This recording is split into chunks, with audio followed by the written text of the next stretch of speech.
So what we're going to look at today is we're going to look at these things. Equations. So x equals 7. To understand these, you need to understand, first of all, what this symbol here is. Of course, it's the equal sign. What does it mean? Equivalence. Equivalent is a good word. Yeah, it's really hard to define without using the term equals, isn't it? What it means is what's on one side has exactly the same value or equivalent to what's on the other side. In fact, we can think of it like a balanced scale. What's on the left side exactly balances what's on the right side. All equations start out in this form right here, as a variable equals a number. And they're built from there. Just like everything else, they have to be built. One thing we could do to build it is we can do some of our basic operations. Now remember, we've talked about 6 basic operations so far. Addition, subtraction, multiplication, division, powers, and roots. And remember, they come in pairs, right? Addition and subtraction are a pair. Multiplication, division are a pair. Powers and roots. We're getting into variable equations now. Yes, we are. So some things that we can do to this to build onto it, we might add. Let's say we're going to add 4 to it. So this is now x plus 4. But if I add 4 to one side, the scale's going to tip unless I do what? Not subtract, but add 4 to the other side. I have to do the exact same thing to both sides. So 7 plus 4 is 11. So now we have built a more complex equation here. Excuse me. Now, generally, we're not asked to build equations. What we're asked to do is solve. What that command right there, solve, means is to reverse this process. Take it back apart and get it back to that beginning form. Well, this equation was built by adding 4. How would we take it apart? Subtract 4. If I subtract 4 here, it removes that piece, leaving us with just an x. But again, if I subtract 4 from one side, that scale is going to tip unless I do what? Subtract 4, do the exact same thing to the other side. 11 minus 4 is 7. X equals 7. We just solved that equation. Sounds easy enough. Sounds easy enough. It's really not as bad as it sounds.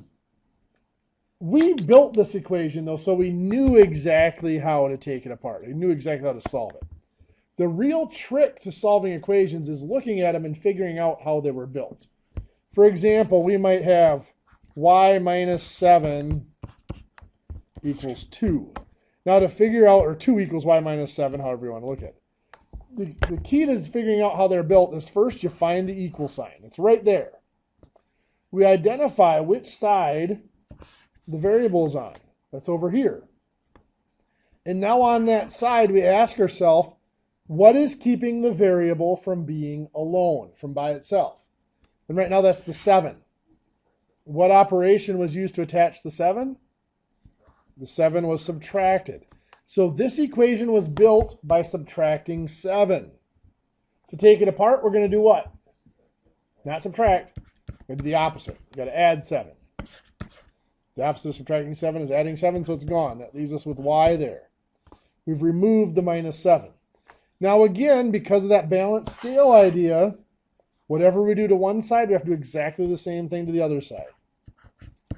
We add 7 to the 2, makes 9. 9 equals y. We've taken it apart. If we're not sure, we can always go back where the variable was in the original equation and replace it with that number. So 2 equals, instead of y, we're going to put in 9 minus 7. Well, what is 9 minus 7? 2. So we get the same value on both sides of the equation. So that shows that is true.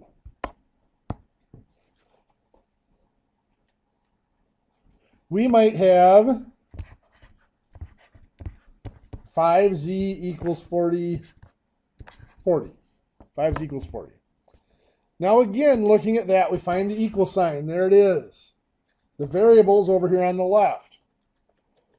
What is, well, the variable is, the 5 is keeping it from being alone, and the 5 is attached by multiplying. So to take it apart, you're exactly right. We're going to divide by 5. So dividing by 5 removes that 5, leaves us with just z over here. We have to divide by 5 on the other side. 40 divided by 5 is 8.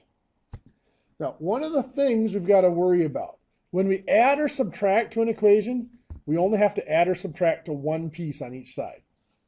Like here, I added 7, I only had to add it to the negative 7.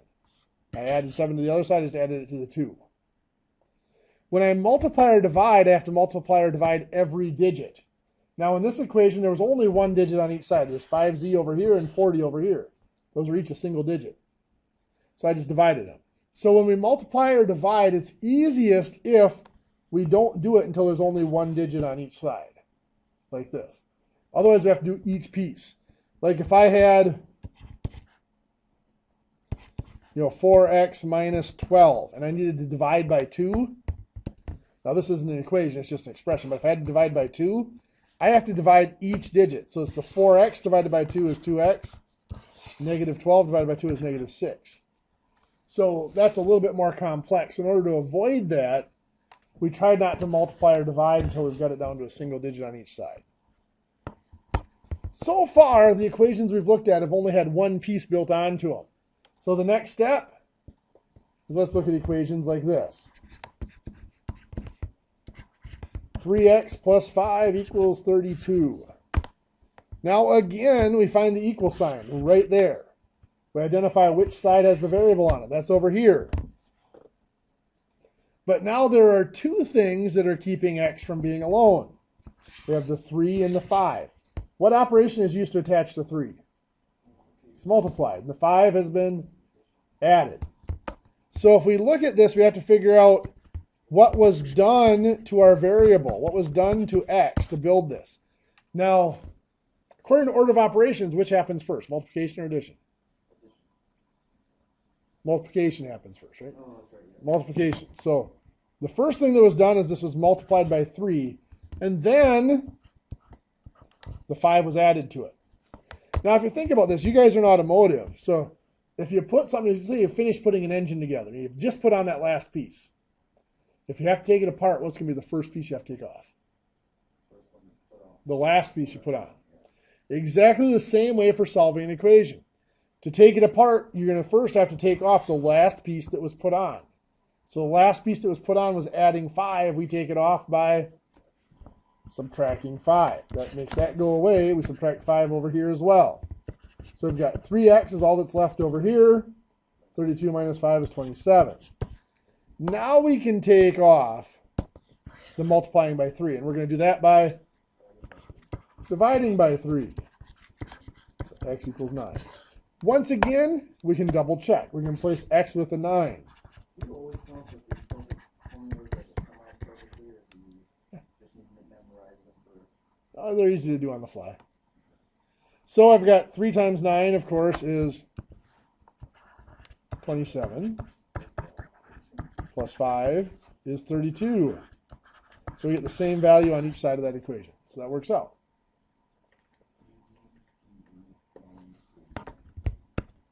So we might have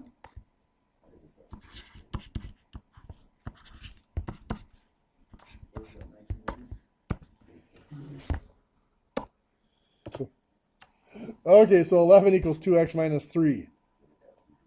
Exactly. This was built by multiplying by 2 and then subtracting 3, so we're going to reverse that. We add 3,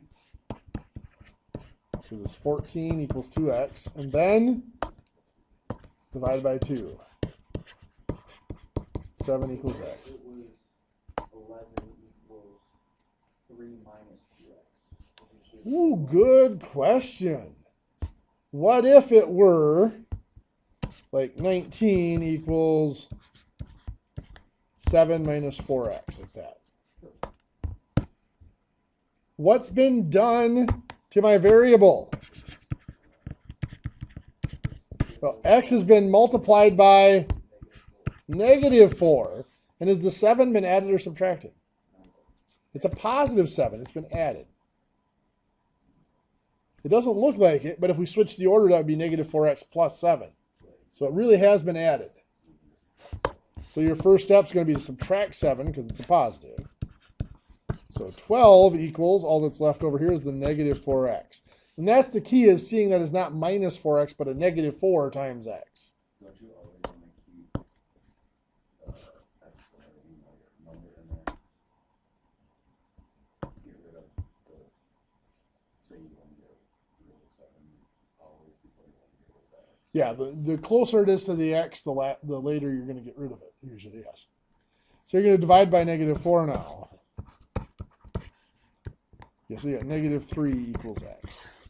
Yeah, and the reason for that is exactly what I'm doing here is the closer it is to the x, the sooner it was built on. Well, what was built on first has to come off last.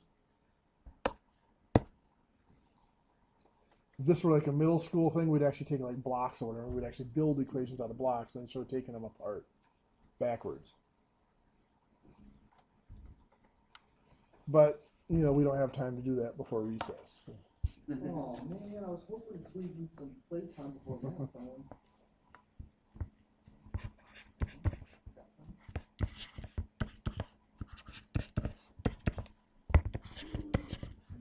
Now here, we find our equal sign, and we go to identify where the variable is, and we find that the x appears twice, but it's both on the same side of the equation.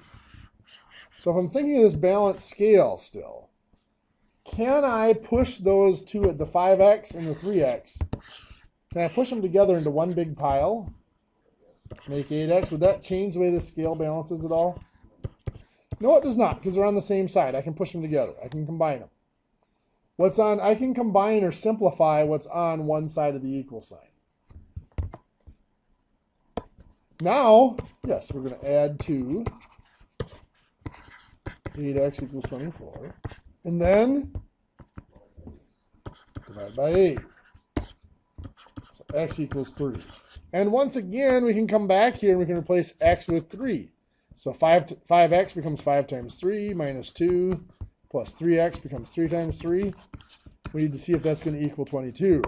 If that 3x was a negative 3x, We'll get there. we combined it to We'll get there. Give me a second. So we've got 5 times 3 is 15. 3 times 3 is 9. 15 minus 2 is 13. Plus 9 is 22. So 22 equals 22. So that's actually my next step, is what you were just talking about. What if I have 4x plus 7 minus 2x equals 11? So again, I find my equal sign. I look for my variable, and it appears twice again. Still both on the same side, so I can combine them. But this is a 4x and a negative 2x, which combines to make 2x. Plus 7 equals 11. Minus 7. 2x equals 4. And then divide by 2, so x equals 2. Now again, I can come back up here and put 2 in for x. Not going to, because I'm assuming you guys can handle that task by now. But you can always go back and double check it. What is different about this one?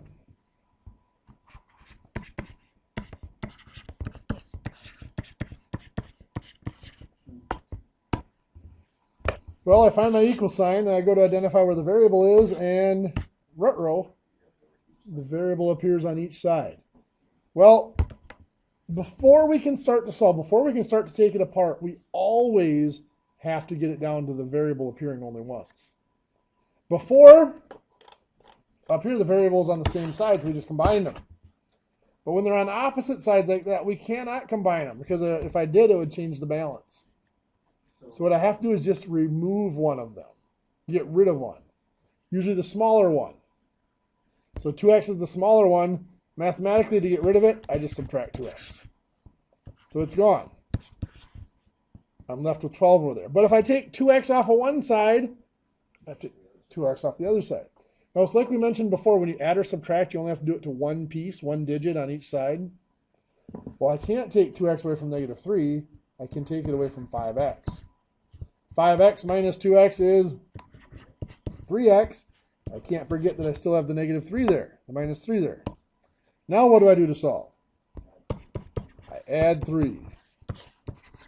So 3x equals 15, and then divide by 3. X equals 5. What do you think? not so bad. Not terrible. There will be more fun tomorrow. We'll get a little bit more complex. In your book, page 249, exercise 6.1, 1 through 59, the odds. Again, do a couple of the easy ones, skip ahead to the more difficult ones. Page 251, exercise 6.2, 1 through 29, the odds.